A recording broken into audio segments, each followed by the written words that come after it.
No, thank you very much, and welcome everybody. Ernest Sigasa, that's my name. We have a historic event, as we define it, as part of the Southern Agenda podcast, to deal with topical issues and so on, with our desire to find relevant parties that would contribute to the agenda of the development of South Africa with the common patriotism of all our people and so on.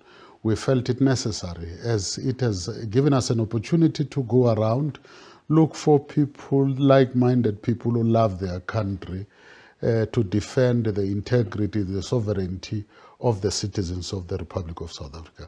We so happen to have come across a grouping which we felt it very interesting that it must actually be invited into our podcast event. And today we've got Werner here, who's speaking on behalf of various formation, an umbrella body for various formation of the Afrikaner community and so on. And we found it very interesting for us to have that opportunity to interview him with regard to the subject matter, which is the issue of patriotism, the love of our country, having seen all the destructive acts that have taken place in our country. And Werner, welcome to our podcast. And we hope that you are going to elaborate and give us, your perspective and how do you see the future of this country going forward. First of all, Nsate Ernest, and also to the General and everyone at the South African Agenda podcast, thank you for this opportunity. This is so important what we're doing here.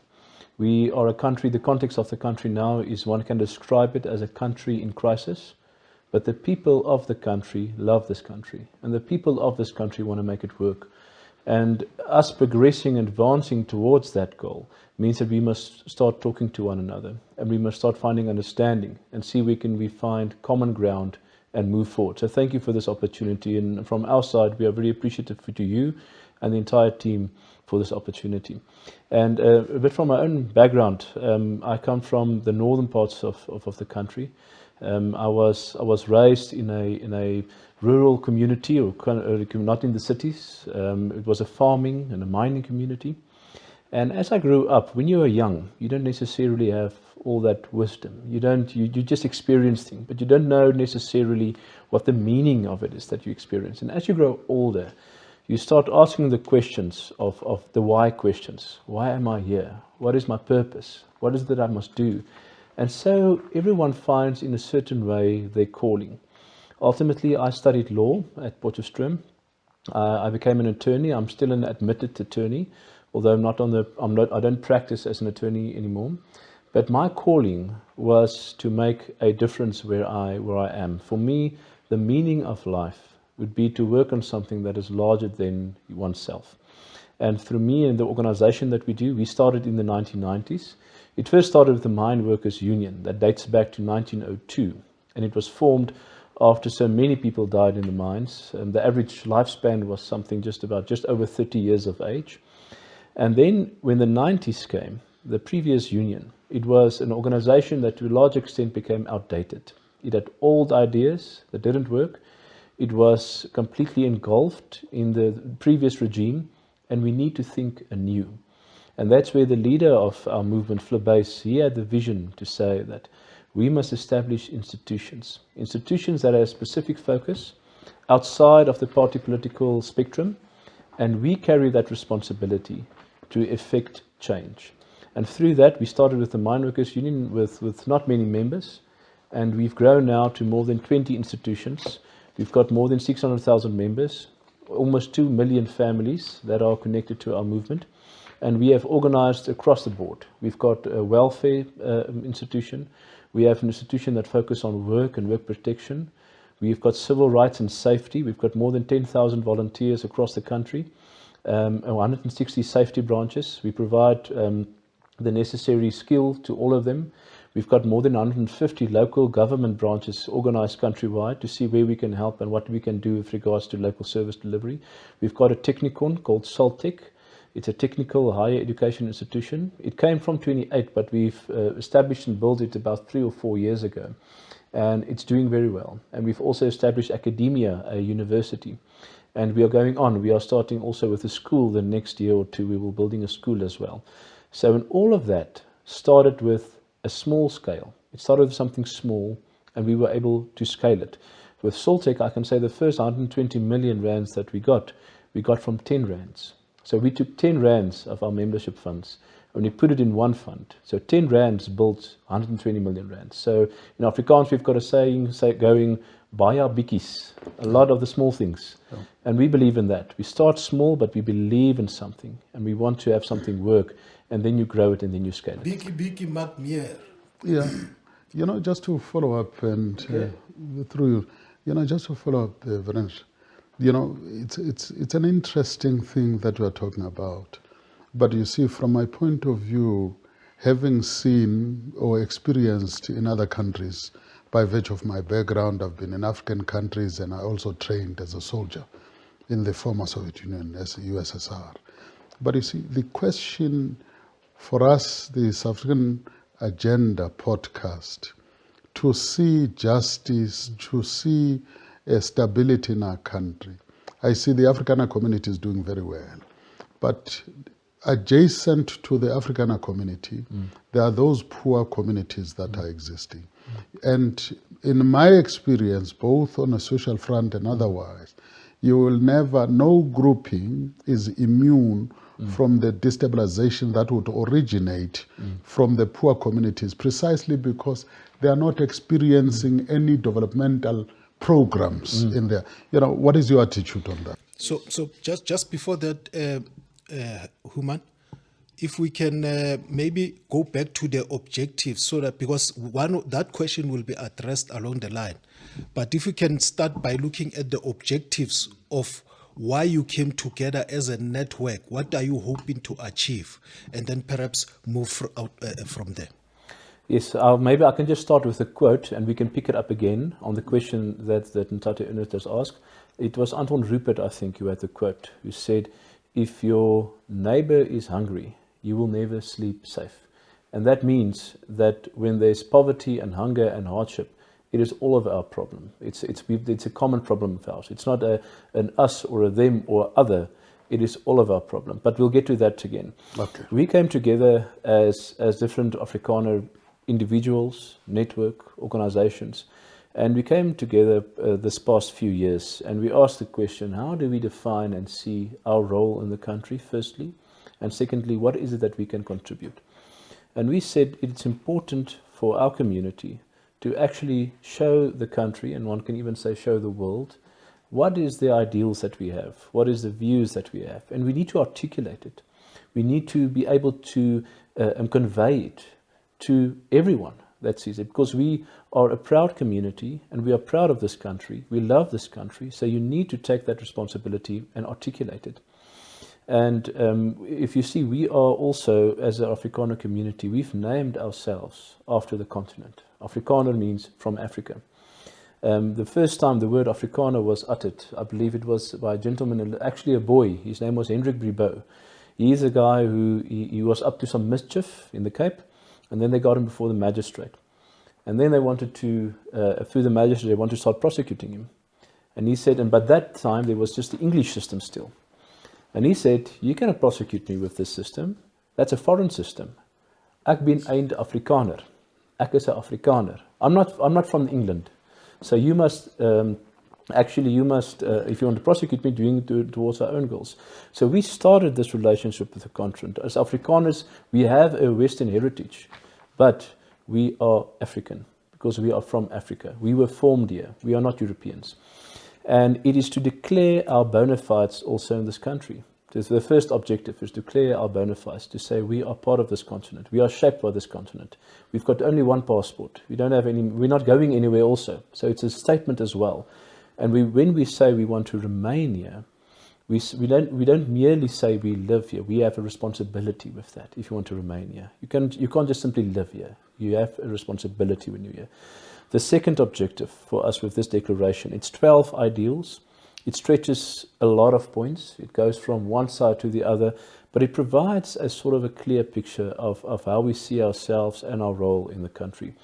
The second objective is to actually convey the statement. And we think the way that it is written, it won't be strange for anyone to read that and say, this is reasonable. I can live with that. I can see that. What can we do with that? In fact, that's what happened to me when I read the declaration. I said, hey, Kabelo, you must go find these fellows. And it is to address a lot of, and especially with our community as well, and we have understanding for that. And that is that there are perceptions that exist about the Afrikaner community today still in South Africa. And it's our responsibility to say what we want, what we strive for, is actually normality. There's nothing strange about what we want. We want normality, and we want what everyone wants. You want a safe community, you want a good education, you want to be able to participate in the country and the area that you live in. So that's normality. And we see this process as saying that what we want is normality. It's like all of the country wants. And thirdly, our objective is ultimately to see whether there's a possibility for us to establish a cultural accord with the government of the day. So there's particular reasons for that. We can also get into that. But those are the three objectives of the Afrikaner Declaration.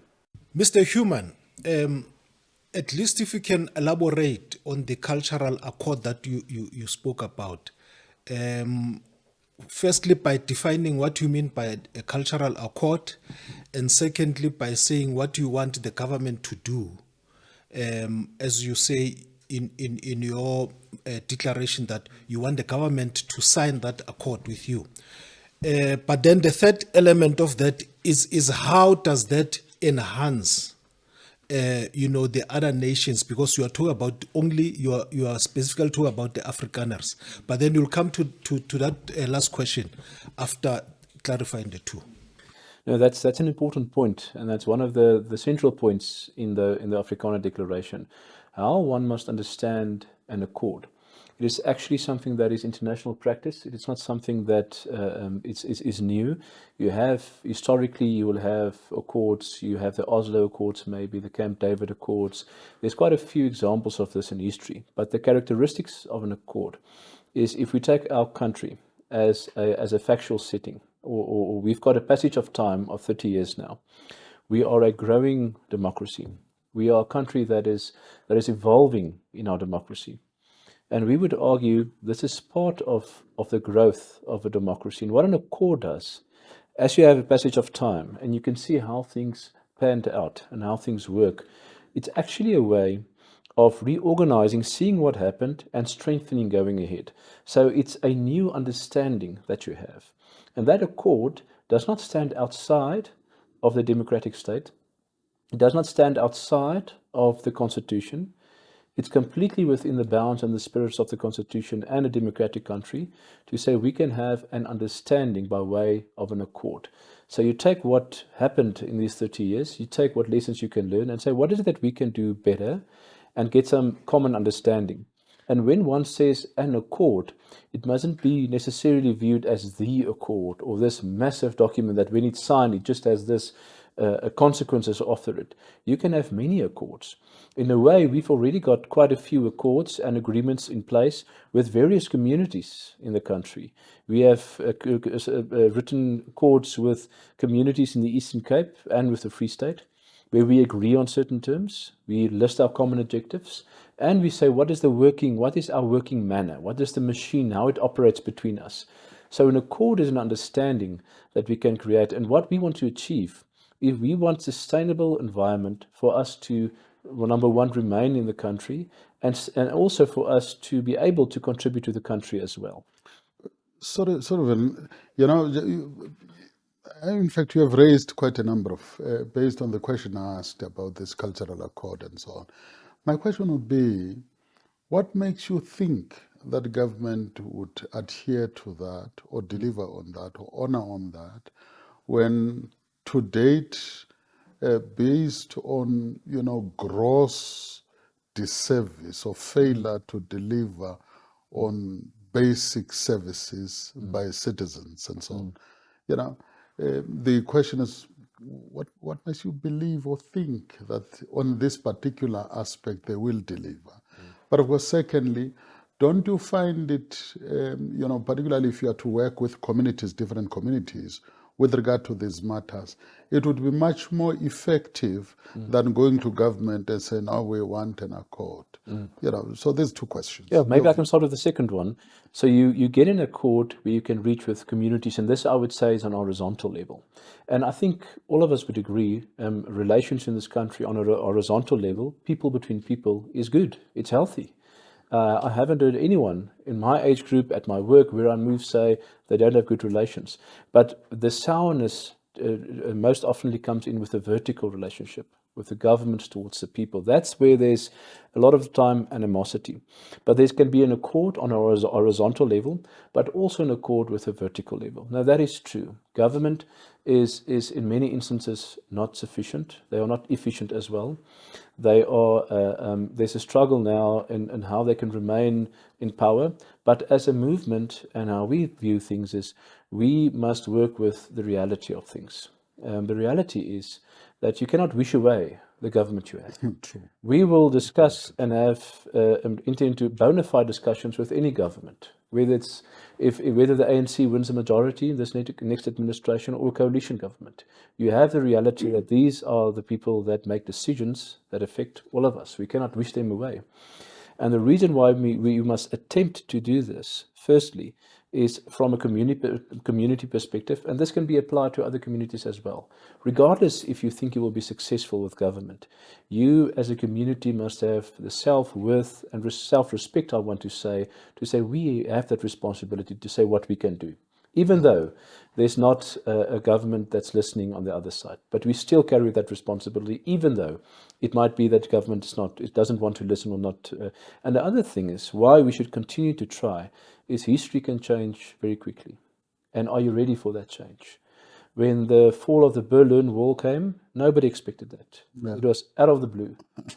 People were still weeks before that, were still trying to escape over the wall from East Germany to East Berlin to West Berlin. And in a heartbeat almost, with a press conference, someone said something there at the press conference that said it's open immediately. And it changed history in a way. And you must be ready for those waves of change. So it might not be that you have a listening government now or an efficient government now, but that doesn't mean we should stop trying, and that doesn't mean that you should be seeking that opportunity. And we hope that if we continue with this, we don't know what the future will hold, but we must go to bed at night and know I did everything I can, even with the government that's maybe not as efficient. Whilst on the going to bed at night, as he pointed out, my host said that what do you do with other cultural groups? How do you enhance in your programs? How do you enhance other cultural groups?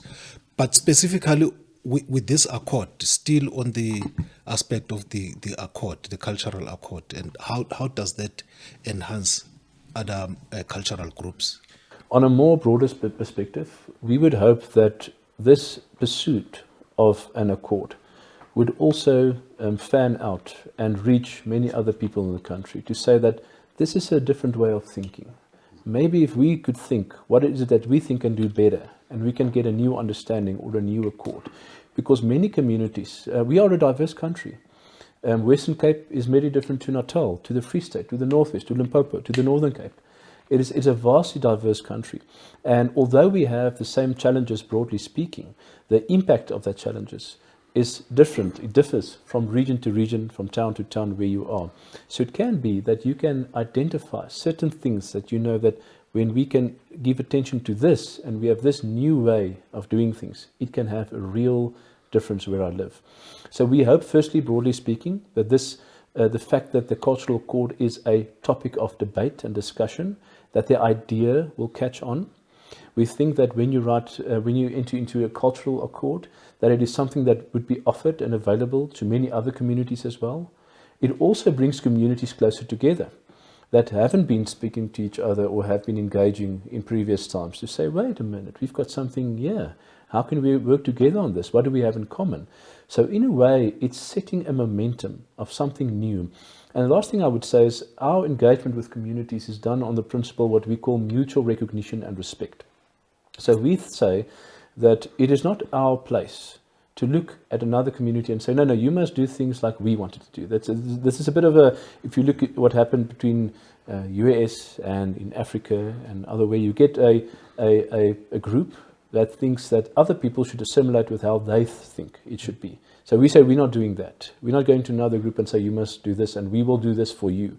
But on the basis of mutual recognition and respect, you can focus on that which you have in common, have respect for different practices, different cultures, different views.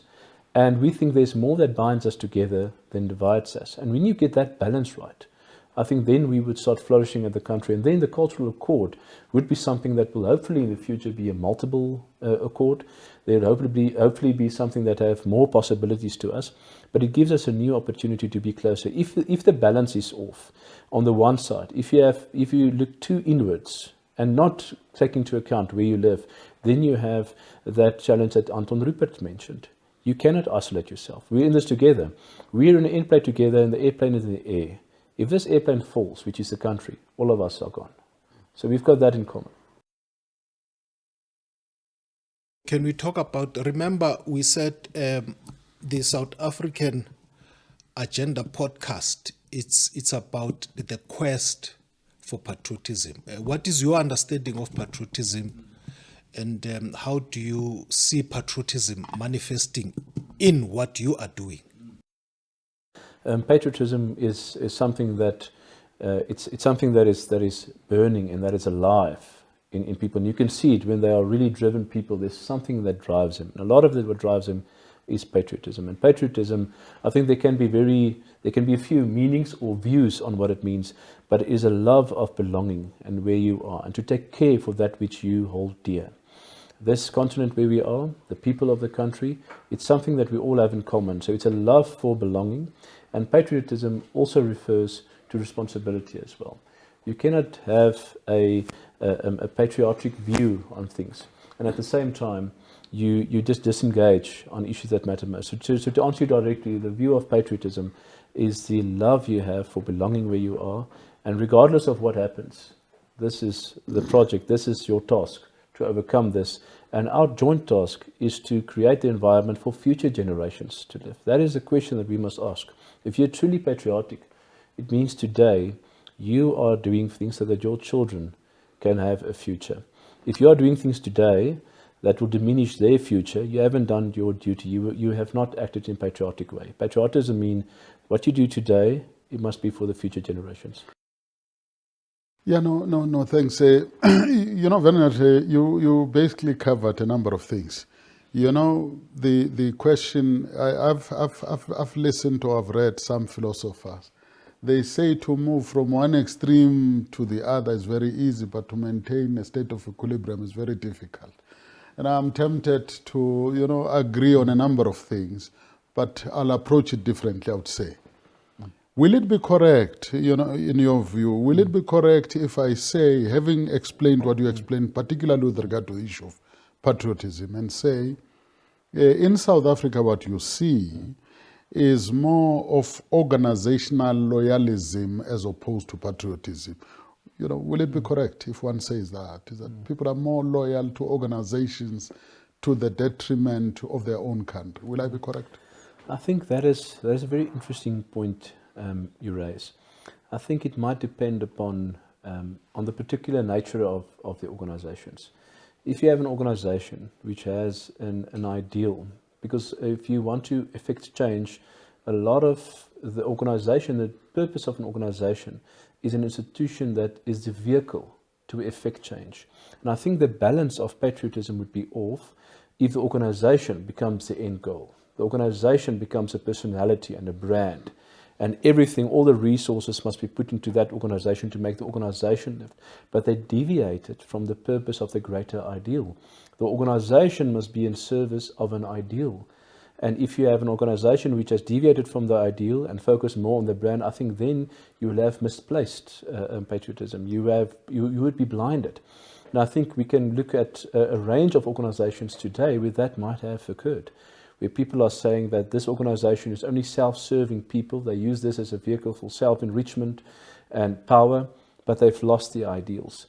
And I think there are organizations, and I would say the organization that I'm part of We strive to have the ideal, and if you look at also an institution like a university, and also where I studied, I don't feel affinity towards the building, the bricks, the institution itself. The attraction I have to my past, where I studied, where I went to school, is that which I experienced among the people there. And I think when it becomes too much about the bricks and the mortar and the organization and the brand, you deviate, and I think that's where we miss one another. And also, if I may just add this, that precise point that you're making is the fact that so many people become totally apathetic towards current affairs. They must partake. When you talk about politics, politics doesn't mean party politics and seats in government and seats in parliament. Politics means actively participating in affairs that affect you. The political sphere is where things happen and occur which touch all of us, and all of us has a bearing on that. So we must take part in political affairs. My point of departure in participating in the political affairs is from the point of departure of a civil organization. We are not a political party. We are organized across the country, but we are not a political party, and we try to make a difference where we go. But we do partake in political affairs because it is political. But if the ideal on organization, if those ideals get deviated and intertwined, I think then you have that, and then you've got a withdrawal of people. And then there's this disillusionment about patriotism versus an organization. You mustn't serve the organization, you serve an ideal. You want to make a follow-up question? Well, no, necessarily. It's an interesting statement.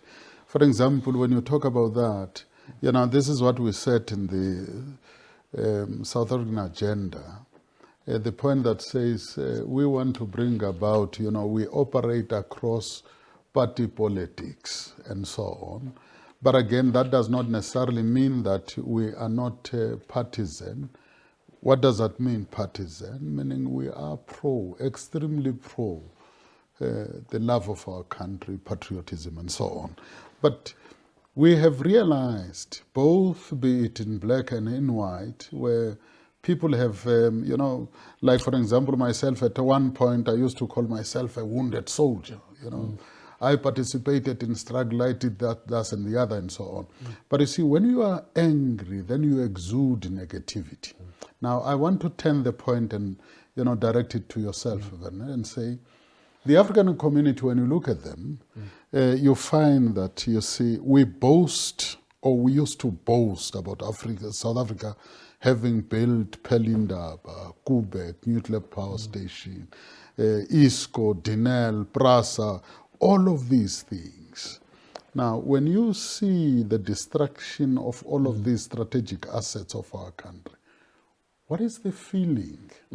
I'm asking that question. Other people would say we get very angry. That is why we want our own enclave and so forth. But the general attitude of the Afrikaner community and so on with regard to that question.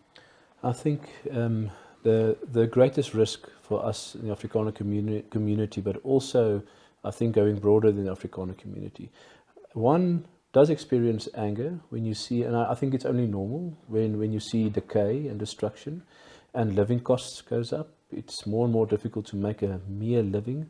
Expenses go up, and then it's not because this country doesn't have the potential for all of us to live free and prosperous. It's because there are certain actors and agents that work contra to the ideals that we all share and want to enrich themselves. So there is that feeling of anger. Anger, regardless of how bad it can get, it subsides. But the greatest risk, I think, in Ernest, is that when one loses hope. When you lose hope, fundamental question. That stays with you. I can go out by my day and I can even smile when I meet people. I can laugh at a joke. But with that, I can even not have. I can be hopeless. Even while smiling, I can be hopeless. And when you are hopeless, you withdraw. And you, as I said, you immigrate in your head. You disconnect yourself from your surroundings. You disconnect yourself from your neighbor who's hungry. You disconnect completely. And when you have lost all hope, this is, I think, the biggest risk. So the work that we do also is we want to instill, we don't focus on negative news. When we go to court, and we've been to court a lot of times, our organization in the past, that is not even 2% of the work that we do. Many times it gets more media attention, but that's not even 2% of the work that we do, 2% of the resources. that we spent on litigation. And that's only because you have to, not because you want to. The vast majority of our work is to create hope. If we don't have hope, we don't have a future. We don't have future generations for this country. Earlier on, you spoke about sustainable development. I think you made inference to that. And now, the question that I want to ask, because as a network of Afrikaners, one of the points that you raise is self-determination. And self-determination, I mean, it's something that, has been raised by Afrikaners for some time. For instance, we have, some places where they are exclusively Afrikaners, even though, of course, there are other cultural groups that come to offer services. But those are specifically for Afrikaners. Now, the question I'm leading to is, how do you see an integrated South Africa? Because we believe that patriotism, should actually encompass an integrated South Africa. How would you respond to that? Now, I think that's an important question, and that's also one of the purpose of the Afrikaner Declaration, to address this question and how we view this important question. Integration in the country, we would more say the proper integration of the country and the proper sustainable development of the country lies within each person, each grouping, being in an environment to ultimately achieve what is within their capabilities and their potential. As soon as you have a setting where you have maybe a talented person that can be the smartest person or a computer engineer or one of the most talented persons in any field, and the environment where they're in doesn't allow for them to reach that full potential, you will have friction and conflict in the country. So full integration must not also be seen, I want to say, from the top or from a strong centralized view. If I may just say, the experience of the government this past 30 years is that they have centralized too much, in the sense their view of the country in their practice, not in what they say, but what in their practice, is they try to have this monogamous or homogeneous country, to say we've got one identity, one culture, one language, and anything that deviates from that means something bad. It's something of the past. True integration doesn't happen from the top in a forced manner. True integration happens from the bottom up in an organic way. And that's what we stand for, organic integration. And organic integration, if I may just say this last point on this, is that organic integration means you have and carry multiple identities. I carry multiple identities. I'm an Afrikaner, I'm a Christian, I'm also a father, I'm a husband, I'm part of a larger Afrikaans language community. Now, the Afrikaans language community is more than 7 million people. Most of the people that speak Afrikaans are colored South Africans. So white Afrikaans-speaking people are the minority, even in our own language group, but we have that in common with them. And integration would mean the room and the space and the freedoms to express all those identities. And that would be organic. And when you have that, then you will come in a natural way, integrate and get closer to one another. Anything forced will lead to conflict. And everything that is organic, that will be, I would say, a proper integration of the country. Now, Werner, thank you very much, man, with your input. In fact, it's quite clear that is the beginning of an ongoing interaction with a variety, but with the likes of your own organization and so on. It's very impressive. But you see, the question is, in my view and my experience, is that sometimes when somebody does not understand really the nature, the extent of the problem, even the solution, philosophers would say, if the departure is not common, even the destination will never be common. Now, the point is, do we really understand what the problem, or as far as the Afrikaner community is? For an example, in my view, my analysis, if you are to ask us, we will tell you that the problem in terms of development and growth, South African communities is at varying degrees. There are those who are privileged and so on. They've got scientists, they've got this, they've got that. Others, they might have scientists who have not practiced with no knowledge and so on. Now, The question is, do we really understand, or your organization, for example, do they really understand the nature, the extent of the problem that we face in South Africa and what needs to be done? I think if one looks at the problems of the country, I think there's not only one problem. I think there's quite a number of things that we can refer to.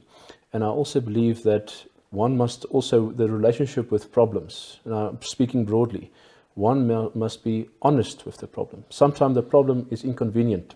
It makes you uncomfortable. You don't want to face it.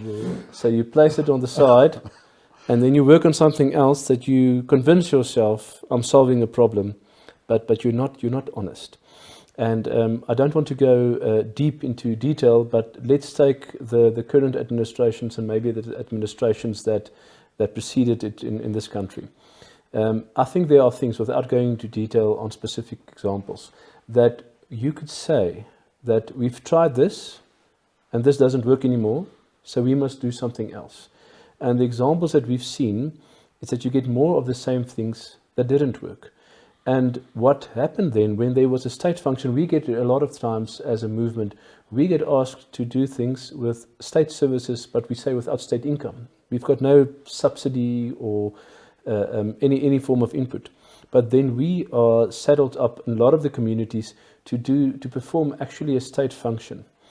And what we also find is important when you look at the solution there is if one is honest about what the problem is, number one. Number two, you get actors with you, people. It's normal people. If you look at the July 2021 unrest that happened, we have, although that was a tragic time in our country, Tati, I can show you beautiful examples of cooperations with taxi associations and our structures that would you never have thought would have been possible, happened in that time of crisis. Solutions came about. And one must never be so focused on the problem that you don't look for the solution, and also think that there's a problem too big to solve. There isn't a problem too big to solve. If you look at the history of Singapore, the miracle of Singapore, in one generation, you can build an entire new country within a generation, but you can also lose a country within a generation. And so the problem, I think, is a bit by the administration on the state level. I don't think they are honest with exactly what the problem is. But how we approach problems, we know also that it would be impossible to look at this magnitude of problem and say, I'm going to solve all of them. On our own, you cannot do it. So you need to start with the reality on where you are. And you can take any town, any metro, any waterworks, sewage services. We can give you examples on all of those.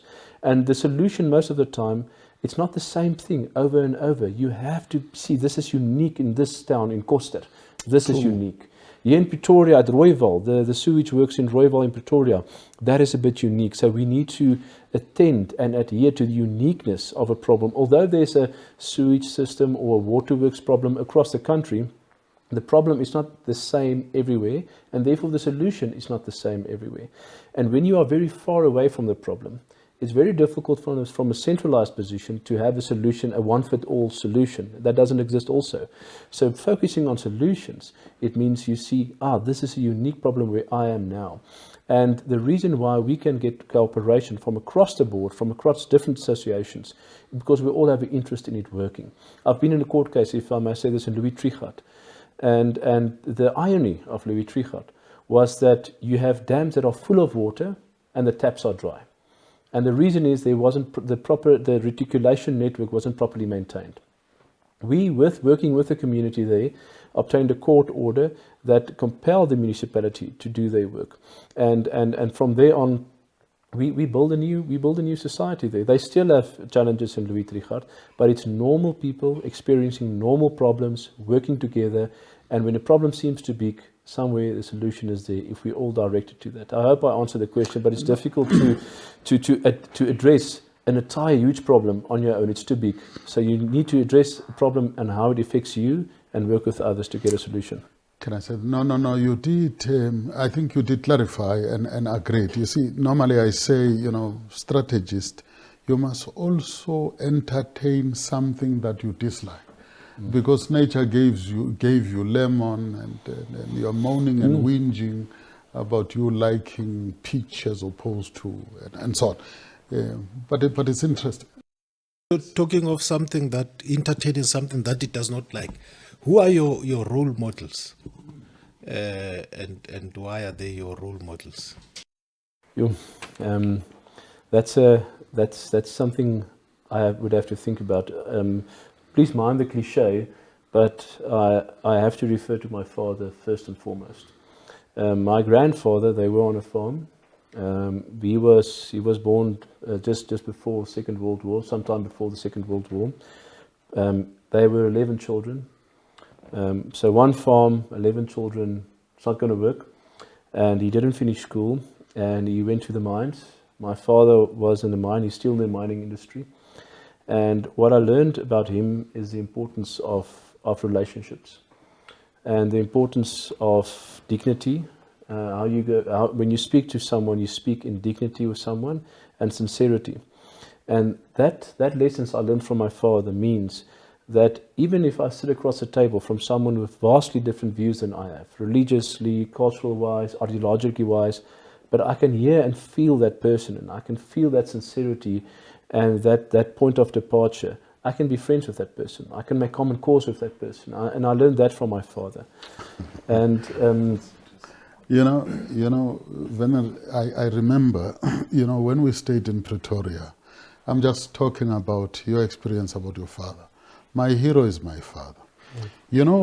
My father from the 60s, late 60s, we had cattle. He was working in the poultry farm. He was a driver. So he had some side businesses. So he was relatively moneyed, and so on. A fleet of cars above Vauxhall, Holden, Chevrolet Fleetline, Mercedes-Benz, Peugeot 404. So we had cars. But you see, because we've got all of these things at our disposal, even our behavior as kids change and our attitude towards other kids changed. And I remember one time there was an old man, but he was not as old as my father. So the cattle broke into a farm, a particular farm. And so he called me to alert me that the cattle, our own cattle, has got into another person's farm. Because I was playing, so I refused for him calling me. And, he ran against me, grabbed me, gave me a bit of a bite, beating. And in the after, so I went home and my mother received, and I said, no, but Thomas umshayile. He said, no, your father is coming back. And we'll tell him that Thomas, beat you up, And but Thomas has got what he has, well, they work together in this poultry farm, but he owned a bicycle. But when my father came, and my mother told my father that I was beaten up by Thomas. We say Uputi because the brother is older. Yeah. Thomas beat me. So my father said he won't beat him just for nothing. And personally, I was taken aback. I think I was about 12 years or so. So after he drank his tea, so we went to see this Thomas. As we arrived there to Thomas, so my father used to wear a hat. And, my father, you see, we've got all of these things at home. You see, regarded as rich. And my father took off his hat. Hey, Tommy. Hey, that was the first sign that I'm being betrayed, And he greets this Putomi, then they discuss. And remember that I have been beaten up. And I'm expecting my father, you see, because he's known as the man. And, so it took some time. But the long and short of it is that my father, as he relates, is, oh, by the way, this boy says, as Thomas was explaining what transpired, instead I got the second beating again now from my father. So I can go on and on and on. So my father is a hero. Yeah. Okay. I get the feeling you still wanted to say more about your father, but then, of course, by the look of things, it looks like you are so passionate that we can spend the whole afternoon here. I think we can wrap up at this stage if you don't have anything more to say. I really enjoyed this. This is a starting point, of where we want to go. And for me, really, I'm excited that you started this process as Afrikaners, and then you are open-minded. You did not just want to seclude yourself in a particular corner. When we requested for your to interact with you, you did not really dismiss us. So I think this then will lay a foundation, to building a better future for South Africa, because it's all about patriotism, as the agenda podcast says, South African Agenda podcast says. It's all about our quest for patriotism. Your last word. We'll give. I think, Werner, thank you very much for coming. We're quite impressed, and in fact, we'll endeavor to reach out to all South Africans and so on. And it is about time that we find people like yourselves who to be coming, talking about this matter, to bring about the necessary politicization and conscientization of our people in order to ensure that we remain on course. We cannot forsake our country for greedy individuals. But thank you very much on my part.